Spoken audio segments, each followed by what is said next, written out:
முஹம்மது நபி ஸல்லல்லாஹு அலைஹி வஸல்லம் அன்னவர்களின் சிறப்பு பெயர்தான் முஸம்மில் என்பது. எங்கேயுமே அல்லாஹ் குர்ஆனில் நீங்கள் திருப்பி பாருங்கள், யா முஹம்மத் என்று அழைத்தானா என்று பாருங்கள். யா என்ற வார்த்தை இருக்கிறதே அழைப்புக்கான வார்த்தை.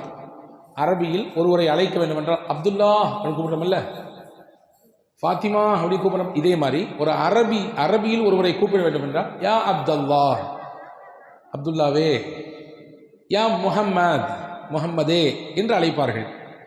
அல்லாஹ் குர்ஆன் மொத்தத்திலையும் நீங்கள் ஃபாத்திஹாவிலிருந்து எடுத்துக்கொள்ளுங்கள் நாஸ் வரை எங்கேயும் அல்லாஹ் ரசூலுல்லாவை பெயரை சொல்லி அழைக்கவே இல்லை, யா முஹம்மது என்று அழைக்கவில்லை. என்ன காரணம் எழுதுறாங்கன்னா, முஹம்மது ஸல்லல்லாஹு அலைஹி வஸல்லம் மீது அல்லாஹ் வைத்த தனி மரியாதை, அவர்களுக்கும் நாயகத்திற்குமான அல்லாஹ்விற்குமான தொடர்பு, அந்த பிரியம், அந்த பாசத்தின் வெளிப்பாடு. ஒருத்தவரை அவருக்கு இருக்கக்கூடிய இயற்பெயரை விட்டுட்டு அவருக்கான சில அடையாள பெயர்கள் இருக்கும், செல்ல பெயர் இருக்கும், அதை கூப்பிட்டு அழைப்பதன் மூலமாக அவருக்கும் நமக்குமான நெருக்கத்தை அது வெளிப்படுத்தும். நம்ம வீட்டில் 4-5 பிள்ளைங்க இருக்கும், ஆனால் குட்டின்னு சொல்லி கடைசி பிள்ளைய கூப்பிடுவோம் இல்லையா? ராஜா என்று சொல்லி அழைப்போம், செல்லம்மான்னு சொல்லுவோம். என்ன அர்த்தம்? அதுக்கு வேற பேர் வச்சிருப்பாங்க. அந்த குழந்தையின் மீது நமக்கு இருக்கக்கூடிய பிரியத்தை அது வெளிப்படுத்துகிறது. நபிகள் ஸல்லல்லாஹு அலைஹி வஸல்லம் அன்னவர்களை பிரியத்தோடு அல்லாஹ் அழைக்கிறான், யா அய்யுஹல் முஸம்மில், போர்வை போர்த்தி கொண்டிருக்கக்கூடிய நபியே என்று அழைக்கிறான். எதற்கு இந்த வசனத்திலே அல்லாஹ் போர்வை போர்த்தி கொண்டிருக்கக்கூடிய நபியே என்று கூப்பிடுகிறான்? இந்த வசனத்தின் பின்னணி என்ன என்றால், வரலாற்று ஆசிரியர்கள், திருக்குர்ஆனுடைய விரிவுரையாளர்கள் சொல்கிறார்கள், முஹம்மது ஸல்லல்லாஹு அலைஹி வஸல்லம் அவர்களுக்கு முதலாக திருக்குர்ஆனின் சில வசனங்கள் இறங்கியது. முதல் இறங்கிய அத்தியாயம் இக்ரா பிஸ்மி ரப்பிக்கல்லதி ஹலக், சூரா அலக்கினுடைய முதல் 5 வசனங்கள். இது ஹிரா குகையில் வைத்து, ஜபலே நூர் என்று சொல்கிறோமே, குர்ஆன் இறங்கிய இடம் இன்றைக்கு மக்காவில் இருக்கிறதே, அந்த குகையில் நபிகள் இருக்கிற பொழுதுதான் ஜிப்ரீல் அலைஹிஸ்ஸலாம் கொண்டு வந்து இறக்குனாங்க, கொடுத்தாங்க. அந்த குகையில வஹியை வாங்குறதுக்கு முன்னாடி சில குறிப்பிட்ட நாட்கள் நபி ஸல்லல்லாஹு அலைஹி வஸல்லம் அவர்கள் தனிமையில் தங்கியிருந்தார்கள். காபாவை அங்கிருந்து அல்லாஹ் எப்படி அந்த குகையினுடைய அமைப்பை அந்த இடத்துல ரசூலுல்லாஹ் தேர்வு செஞ்சாங்கன்னா, அங்கிருந்து பார்த்தா துல்லியமா காபா தெரியும். காபாவினுடைய வியூ பாயிண்ட் ரொம்ப துல்லியமாக தெரியும். காபாவை பார்த்து கொண்டே அல்லாஹுவை தியானம் செய்து கொண்டிருந்தார்கள் பெருமானார் ஸல்லல்லாஹு அலைஹி வஸல்லம். 40 நாட்களினுடைய அந்த தொடர் தியானத்திற்கு பிறகுதான் நபிகள் ஸல்லல்லாஹு அலைஹி வஸல்லம் அவர்களுக்கு ஜிப்ரீல் அலைஹிஸ்ஸலாம் வந்தாங்க. இன்னும் சில அறிவிப்புகளில் இருக்கிறது, நபி ஸல்லல்லாஹு அலைஹி வஸல்லம் நபித்துவம் பெறுவதற்கு 3 வருடத்திற்கு முன்பாகவே அந்த ஜபல் நூருக்கு போயிட்டு வரக்கூடிய அந்த வழக்கத்தை, அடிக்கடி தனிமையில் போய் உட்கார்ந்து திக்ர் செய்வது, அல்லாஹ்வை தனிமையில் ஓர்மைப்படுத்துவது, இதை செய்து கொண்டிருந்தார்கள் என்ற குறிப்பும் இருக்கிறது. சரி, நான் சொல்ல வர செய்தி என்னன்னா, வசனங்கள் முதலில் சில இறங்கி இருக்கிறது. ஜிப்ரீல் அலைஹிஸ்ஸலாமை தன்னுடைய சொந்த உருவத்தில் நபி ஸல்லல்லாஹு அலைஹி வஸல்லம் பார்த்தாங்க. உங்களை மாதிரி என்ன மாதிரி தோற்றம் இல்லை. ஜிப்ரீல் அலைஹிஸ்ஸலாம் அல்லாஹுவின் வஹியை உலகத்தில் இருந்த ஒட்டுமொத்த நபிமார்களுக்கும் இறக்கியவங்க. ஆதம் அலைஹிஸ்ஸலாம் காலத்திலிருந்து கடைசியாக அனுப்பப்பட்ட முஹம்மது ஸல்லல்லாஹு அலைஹி வஸல்லம் காலம் வரை வந்த நபிமார்கள் அனைவர்களுக்கும் வஹியை கொண்டு வந்தது யார் என்றால் ஜிப்ரீல் அலைஹிஸ்ஸலாம் தான். நீங்க சாதாரண நினைக்கிறீங்க, வஹினா ஒரு தபால் மாதிரி தானே, ஒரு செய்தி தானே, ஒரு போஸ்ட் தானே, அதை கொண்டு வந்து கொடுத்துட்டு போயிடுவாங்க. அப்படி இல்லை. அல்லாஹ் சூரத்துல் முஸம்மில் இன்ன கௌலன் ஸகீலா என்று அல்லாஹ் சொல்கிறான். கனமிக்க வெயிட்டான வார்த்தை. அந்த வார்த்தை இருக்கிறதே இறைவனின் வார்த்தை ரொம்ப கனமானது. எந்த அளவுக்கு கனம்னா, ஸைத் இப்னு சாபித் ரலியல்லாஹு சொல்றாங்க, ரசூலுல்லாஹ் ஒரு நாள் என்னுடைய மடியில் தலை வைத்து படுத்திருந்தார்கள். அந்த நேரத்தில் அவர்களுக்கு வஹி வந்தது போன்று நபிகள் உணர்ந்தார்கள். மேனியெல்லாம் வேர்த்தது. ரசூல் ஸல்லல்லாஹு அலைஹி வஸல்லமுடைய உடம்பெல்லாம் அப்படி வேர்வை பூத்து நிற்குது. அது மட்டும் இல்லை, நல்லா போய்கிட்டு இருந்த அந்த உறக்கம் திடீரென்று விழித்தார்கள். என் காலு வலிக்கிற வலியை பார்த்தா எனக்கு என்ன பயம் ஏற்பட்டு போச்சுன்னா, நபி ஸல்லல்லாஹு அலைஹி வஸல்லம் தலை இருக்கக்கூடிய அந்த பகுதி, அந்த எலும்பு அப்படி ஒடிஞ்சிருமோன்னு பயப்பட்டேன். உள்ள இருக்கிற எலும்பு சுக்குநூறாக உடைந்து போய்விடுமோ என்று அச்சப்பட்டேன். அந்த அளவுக்கு வெயிட். கொஞ்ச நேரத்துக்கு பின்னாடி எந்திரிச்சாங்க, வேர்வையை தொடச்சாங்க. ஜிப்ரீல் வந்துட்டு போனாரு, சில வசனங்களை கொடுத்துட்டு போனாலும் சொன்னாங்க. என் மேனியில், என்னுடைய உடலில் நாயகத்தின் தலை துண்டு மட்டும்தான் இருந்துச்சு. அதையே என்னையால் தாங்கிக்க முடியலன்னா, ரசூலுல்லாஹ் அந்த வஹியை எவ்வளவு தூரம் அதை உள்வாங்குவாங்க, எவ்வளவு கனமாக இருக்கும் அது. அந்த கனமான வார்த்தைகளை கொண்டு வந்து தரக்கூடியவர்கள் தான் ஜிப்ரீல் அலைஹிஸ்ஸலாம். அதனால அவங்க தோற்றமே வித்தியாசமானது. அவங்க தோற்றமே வித்தியாசமானது. அவர்களின் தோற்றம் எப்படி இருக்கும் ஹதீஸிலே வந்திருக்கிறது. ரசூலுல்லாஹ் உண்மை தோற்றத்தில் பார்த்தார்கள், அவர்களுடைய இயற்கை தோற்றத்தில் வானத்திற்கும் பூமிக்கும் இருந்தார் ஜிப்ரீல். அதை பார்த்துட்டு தான் ஒரு விதமான ஒரு கலக்கம், ஒரு விதமான பதட்டம் நபிக்கு.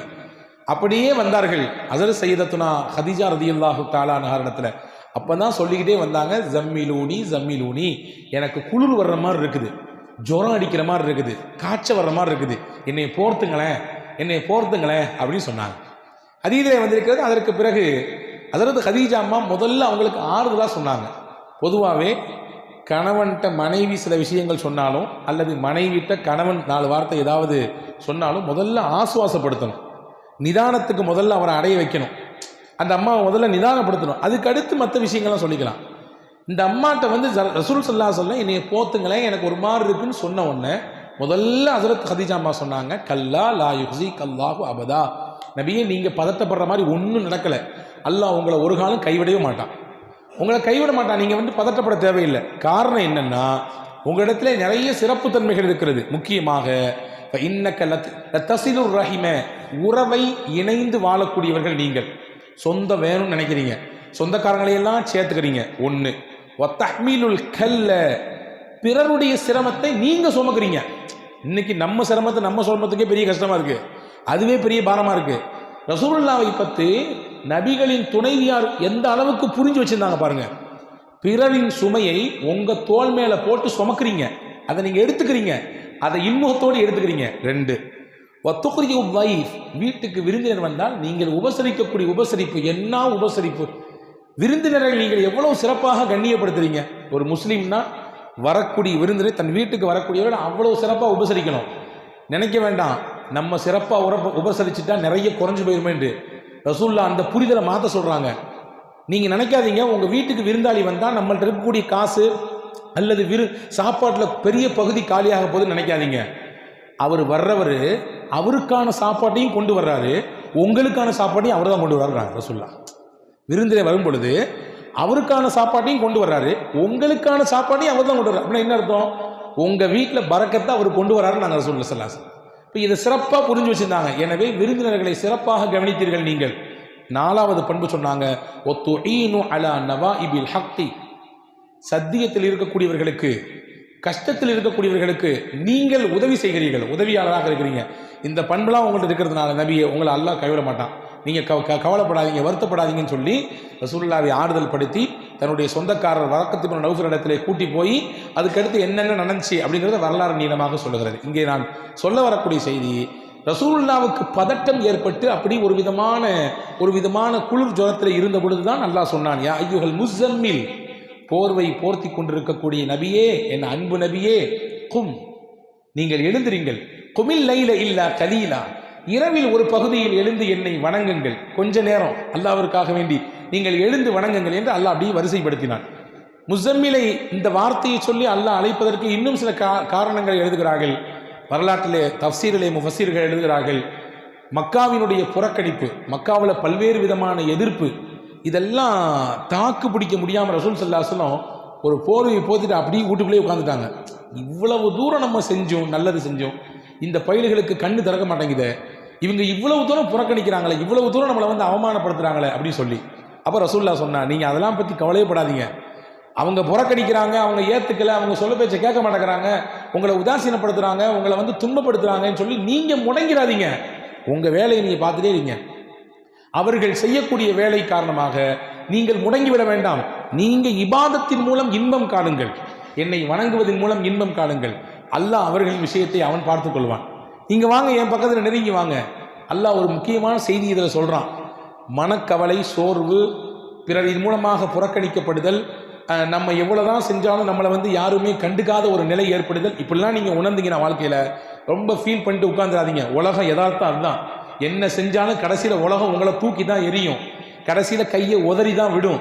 அதை கண்டுலாம் நீங்க பார்த்து நீங்க டென்ஷன் ஆகிட்டு மனசால ஸ்ட்ரெஸ் ஏற்பட்டு நீங்க உட்கார வேண்டாம்.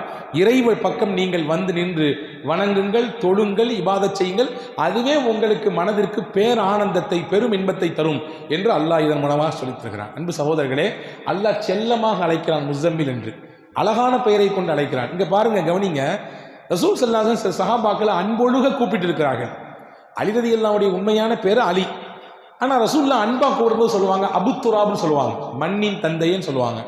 எதுக்கு சொன்னாங்கன்னா ஒரு பின்னாடி ஒரு பெரிய வரலாறு இருக்குது. அவங்களுக்கும் அவங்க மனைவிக்கு மத்தியில் ஒரு சின்ன வாக்குவாதம் தகராறு ஏற்பட்டு கோச்சிக்கிட்டு வீட்டுக்கு வந்துவாங்க. அலி ரலியல்லாஹு இப்போ பள்ளிவாசலுக்கு போயிடுவாங்க. மஸ்ஜித் நபவியில் போய் மண் தரையில் படுத்துருவாங்க, வெறும் உடல். வீட்டுக்கு போன நாயகம் மகள்கிட்ட கேட்பாங்க, எங்கள் வீட்டுக்காரரு ஒரு சின்ன தகராறு, வீட்டை விட்டு வெளியே போயிட்டாரு. ரசூல்லா தேடி போய் அவரை பக்கத்தில் போய் உட்காந்து அவர் மேலே இருந்த மண்ணை ஃபுல்லாக கையால் தொடச்சி விட்டுட்டு அப்போ சொல்லுவாங்க, யா அபத்துரா கும், எந்திரிங்க மண்ணின் தந்தையே எந்திரிங்கம்பாங்க. ரொம்ப பெரிய விஷயங்கள் இந்த வரலாற்றில் இருக்குது. ரொம்ப பெரிய பெரிய பாடங்கள் நமக்கு இருக்கிறது. மகள்கிட்ட பிரச்சனை நடந்திருக்கு வீட்டில். ரசூல்லா நேரடியாக மக வீட்டுக்கு போயிருக்காங்க. உன்ட்ட அப்படியா பேசினார் அவரு, என்ன ஏதுன்னு நான் கேட்குறேன், அவர் வரட்டும் பார்த்துக்கலாம் அப்படின்னு ரசூல்லா சொல்லலை. இன்னைக்கு இருக்கக்கூடிய சூழலை பார்க்கிறோம். ஒரு சின்ன ஃபோன் கால் தான், வாப்பா இந்த மாதிரி இந்த வந்துடுறம்மா, 400 கிலோமீட்டருக்கு அங்கிட்டு இருப்பாரு, இந்த வந்துடுறேன், அடுத்து பஸ் ஏறி வருவார் அல்லது கார் பிடிச்சு வருவார், என்ன ஏதுன்னு கேட்டு அதை பெரும் விவகாரமாக மாற்றக்கூடிய சூழலை பார்க்கிறோம். ரசூல்லா எந்த அளவுக்கு சமயோஜிதமாக நடந்துட்டாங்க பாருங்க. போய் நேர போய் உட்கார்ந்து அவர் முதல்ல முதுகை தட்டி விடுறாங்க, மண்ணெல்லாம் தட்டி விட்டு, கும் யா அபத்துராப், எந்திரிங்க ஒன்றும் பிரச்சனை இல்லை வாங்கன்னு சொல்லி கூப்பிட்டு போனாங்க. ஹதீஸ்ல வருது, அலி ரலியல்லாஹு சொன்னாங்க, என் பேர் சொந்த பேரை ரசூல்லா கூப்பிடுறத விட ரசூல்லா வச்ச பேர் எனக்கு அபுத்துராப், செல்ல பேர், அது எனக்கு ரொம்ப பிடிக்கும், எல்லாருமே அந்த பேரை சொல்லி கூப்பிடுங்க ரசூல்லா. ஒரு சஹாபி இருந்தாங்க, அந்த சஹாபிக்கு பேர் ஹுதைஃபா. அவங்க நல்லா தூங்குவாங்க படுத்தா. சில பேர் அப்படித்தானே, படுத்த உடனே தூங்கிடுவோம், இடம் பொருள்லாம் கிடையாது. அது ஒரு பெரிய பாக்கியங்க. அது ரொம்ப கஷ்டமாக நினைக்க வேண்டாம். எந்த இடத்துல படுத்தாலும் தூக்கம் வருதுன்னா நீங்கள் நல்லா இருக்கீங்கன்னு அர்த்தம், ஆரோக்கியமாக இருக்கீங்கன்னு அர்த்தம். இல்லை நான் என் வீட்டில் படுத்தாதான், அது என் வீட்டில் என் பெட்டில் படுத்தாதான், அது ஏசி போட்டால் தான், இல்லை அப்படிலாம் சொன்னீங்கன்னா ஏதோ ஒரு கோளாறு இருக்குன்னு அர்த்தம். எங்கே படுத்தாலும் நிம்மதியாக தூக்கம் வருதா, அல்லாஹ்வுக்கு ரொம்ப நன்றி செய்யணும், சுக்ரியா செய்யணும். இந்த சஹாபி இருக்கிற ஹுதைஃபா ரலியல்லாஹு எங்கே படுத்தாலும் தூங்கிடுவார். ரசூல் ஸல்லல்லாஹு அலைஹி வஸல்லம் அவரை கூப்பிட்டு போடுறது நவ்வாம் அப்படின்னு கூடுவாங்க. நவ்வாம்னா நம்ம பாஷையில் சொன்னால் தூங்கு மூஞ்சின்னு அர்த்தம். நவ்வாம்னா தூங்கு மூஞ்சி, அது செல்லமாக ரசூல்லா கூடுவாங்க. அந்த சஹாபி சொல்றாங்க, என் பேர் ஹுதைஃபா, அந்த பேர் வேண்டாம் எனக்கு, ரசூல்லா செல்லமா கூப்பிட்டு பேர் அதான் எனக்கு வேணும்னாங்க. ஒரு சஹாபி இருந்தாங்க, அந்த சஹாபிக்கு பேர் கைஸ். நல்ல பாடி கட்டு, அவர் நல்ல உடல்ல திடகாத்திரமா இருப்பார். அவருக்கு ரசூலுல்லாஹ் நிறைய பணிவிடைகள் செய்வார். ஒரு நாள் ஒரு குழு வந்தது, நிறைய ஜாமாஜெல்லாம் தூக்கிட்டு வந்து தூக்க முடியாமல் தூக்கிட்டு வந்தாங்க. அப்போ ரசூலுல்லாஹ் அந்த கைஸை கூப்பிட்டு உன் துண்டை விரினாங்க, பெருசாக விரிச்சு விட்டார். ஜாமானுக்கு ஃபுல்லாக அள்ளி போட்டாங்க. போட்ட உடனே யா கைஸ் அப்படின்னு சொல்லலை, ரசூலுல்லாஹ் சொல் இஹ்மில் மா அன்த இல்லா சஃபீனா, இதை மொத்தமாக நீயே தூக்கு, உன்னையால தான் முடியுமே, நீ மனுஷன் இல்லையே, நீ கப்பல் மாதிரி ஆச்சு அப்படின்னாங்க ரசூலுல்லாஹ். கப்பல் எவ்வளோ ஜாமானம் சுமக்குமோ அந்த அளவுக்கு ஜாமான்களை சுமக்கும் அளவிற்கு திராணி சக்தி உனக்கு இருக்கிறது அப்படின்னு. சஃபீனா நீங்கள் நிறைய பேர் வைக்கிறோம் பிள்ளைகளுக்கு, பெண் பிள்ளைகளுக்கு சஃபீனான்னு பேர் வைக்கிறோம் இல்லையா. உண்மையாக சஃபீனான என்ன அர்த்தம்னா கப்பல்னு அர்த்தம். இந்த சஹாபி சொல்கிறாங்க, அன்னைக்கு நான் மொத்த ஜாமானி உண்மையிலேயே தூக்குனேன். நான் சொல்கிறேன், அந்த சஹாபி சொல்கிறாங்க, நான் சொல்கிறேன், அன்னைக்கு ஒரு ஒட்டகம் இல்லை, 2 ஒட்டகம் இல்லை, 5 ஒட்டகம், 6 ஒட்டகம் ஜாமான் இருந்தாலும் ரசூலுல்லாஹ் என்னைய பார்த்து கப்பல்னு சொன்னதுனால அன்னைக்கு 6 ஒட்டக ஜாமானி இல்லையா தூக்கிக்க முடியும். 6 ஒட்டக ஜாமானி இல்லையா தூக்கிக்க முடியும். ஏன்னா ரசூலுல்லாஹ் சொன்ன வார்த்தை அது, கப்பல்னு. சும்மாவா கப்பல் சும்மா இருக்குமா? எவ்வளோ ஜாமானை தூக்குது, எவ்வளோ டன்களை தூக்குது. எனவே இன்னும் யாரும் என்னை பார்த்து கைசுன்னு கூப்பிடக்கூடாது, சஃபீனான் தான் கூப்பிடுனாங்க அந்த சாமி. இப்போ செல்லமாக கூப்பிடக்கூடிய சில சமயத்தில் அந்த பேர் வந்து நமக்கு ஈர்ப்பாக இருக்குது. அதை மாதிரி அல்லாஹ் செல்லமாக கூப்பிட்றான் ரசூலுல்லாஹ், யா அய்யுஹல் முஸம்மில், போர்வை போத்தி கொண்டிருப்பவரே. அழகான ஒரு சில பல விஷயங்களை இந்த அத்தியாயம் தாங்கி நிற்கிறது. குறிப்பாக இன்னைக்கு நான் உங்களுக்கு சொல்லக்கூடிய தகவல் என்னென்னா, இந்த முஸம்மில் சூரா சாதாரண சூறா இல்லை, ரொம்ப விசேஷமான சூறா. விசேஷமான சூறான்னா, இந்த சூறாவை யார் தொடர்ச்சியாக ஓதி வருகிறார்களோ அவர்களின் வாழ்க்கை சிறப்பாக அமையும் என்று பெருமானார் ஸல்லல்லாஹு அலைஹி வஸல்லம் சொன்னாங்க. சிறப்பான வாழ்க்கை அமைய வேண்டும் என்று எதிர்பார்க்கக்கூடியவர்கள், உலகத்தில் வாழ்க்கையும் சிறப்பாக இருக்கணும், மௌத்தும் சிறப்பாக அமைய வேண்டும் என்று நினைத்தால் தொடர்ச்சியாக சூரத்துல் முஸம்மிலை ஓதி வாருங்கள் என்று சொல்கிறார்கள். இது முஸம்மிலால் சூறாவினால் கிடைக்கக்கூடிய முதல் பயன். 2வது பயன் என்ன தெரியுமா? வாழ்க்கையில் எல்லாத்துக்கும் கஷ்டம் இருக்குது, எல்லாத்துக்கும் சிரமம் இருக்குது, எல்லாத்துக்கும் துன்பம் இருக்குது, எல்லாத்துக்கும் நெருக்கடி இருக்குது. எல்லா நெருக்கடிக்கும் கஷ்டத்தையும் அல்லாஹ் இடத்துல நான் முறையிடுகிறோம். அதற்கு எளிமையான வழியை ரசூலுல்லாஹ் கற்று தராங்க. மன் கரஅ சூரத்துல் முஸம்மில் ருஃபிஅ அன்ஹுல் உஸ்ர ஃபித் துன்யா வல் ஆখিরা. யார் சூரா முஸம்மிலை ஓதுவாரோ அவருக்கு உலகத்தில் இருக்கக்கூடிய சிரமத்தையும் மறுமையில் இருக்கக்கூடிய சிரமத்தையும் அல்லாஹ் நீக்கி தருகிறான். நாங்கள் ஸல்லல்லாஹு அலைஹி வஸல்லம். எவ்வளோ பெரிய சுப செய்தி. என்ன சிரமமானாலும் சரி, அது உங்கள் குடும்பம், தொழில், நீங்கள் சந்திக்கக்கூடிய சமூகம், உங்கள் பிள்ளைங்க, உங்களை சுற்றி இருக்கக்கூடிய என்ன சிரமம் கஷ்டமானாலும், இன்னும் சில அறிஞர்கள் சொல்கிறார்கள், உங்களுக்கு கண் பாடுகள் மூலமாக அல்லது வேறு யாராவதின் மூலமாக ஏற்படுத்தப்பட்ட செய்வினையின் மூலமாக ஏற்படக்கூடிய கோளாறு, இதையெல்லாம் கூட முறிக்கும் ஆற்றலை அல்லாஹ் சூரத்துல் முஸம்மிலே வழங்கியிருக்கிறான் என்று சொல்கிறார்கள். இது இரண்டாவது பலன், சூரா முஸம்மினால் அதை ஓதுவதன் மூலமாக. மூன்றாவது முக்கியமான பலன், நினைத்த காரியம் நமக்கு கைகூட வேண்டும் என்று ஆசைப்பட்டால். நம்ம நிறைய நினைப்போம், என் பிஸ்னஸில் நான் ஒரு குறிப்பிட்ட வருஷத்தில் இவ்வளவு தூரம் உயர்தன்னு நினைப்போம், என் பிள்ளையை நான் இந்த மாதிரிலாம் படிக்க வைக்கணும்னு நினைப்பேன் இல்லையா, என்னுடைய குடும்ப அமைப்பை இப்படி மாற்றணும், இந்த லெவலுக்கு உயர்த்தணும்னு நினைப்பேன், என்னுடைய தொழிலை இப்படி என்ன ஆனாலும் சரி, என்ன நல்ல நினைப்பாக இருந்தால், ஹலாலான நினைப்பாக இருந்தால், ஹைரான நினைப்பாக இருந்தால், அந்த நினைப்பு நிறைவேற வேண்டும் என்று ஆசைப்பட்டால், முக்கியமா இந்த உலகத்திலேயே முஹம்மது ஸல்லல்லாஹு அலைஹி வஸல்லம் அன்னவர்களை கனவில் பார்க்க வேண்டும் என்று பிரியம் இருந்தால், யாருக்கு தான் பிரியம் இருக்காது? இருக்கா இல்லைங்க? எல்லாருக்கும் இருக்குது. நபிகளை கனவில் பார்க்க வேண்டும். நபிகளுடைய அடக்க ஸ்தலத்தை பார்க்குறோம், அங்கேயே நம்மளால் நிற்க முடியல, நமக்கு உள்ளமெல்லாம் அப்படி உருகி போயிருது இல்லையா?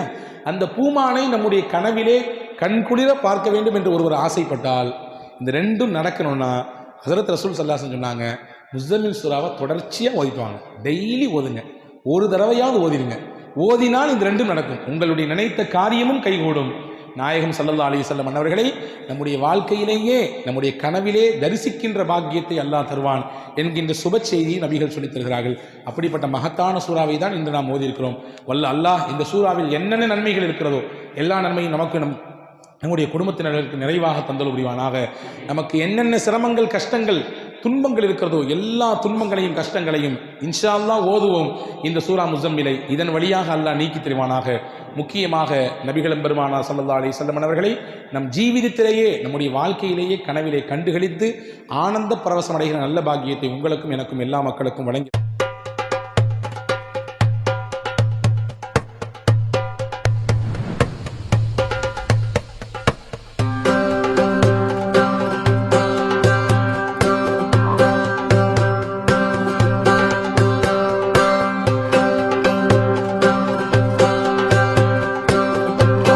Kareem's Biryani Paradise at Liberty and Catering Services, கோடம்பாக்கத்தின் அறுசுவை அடையாளம்.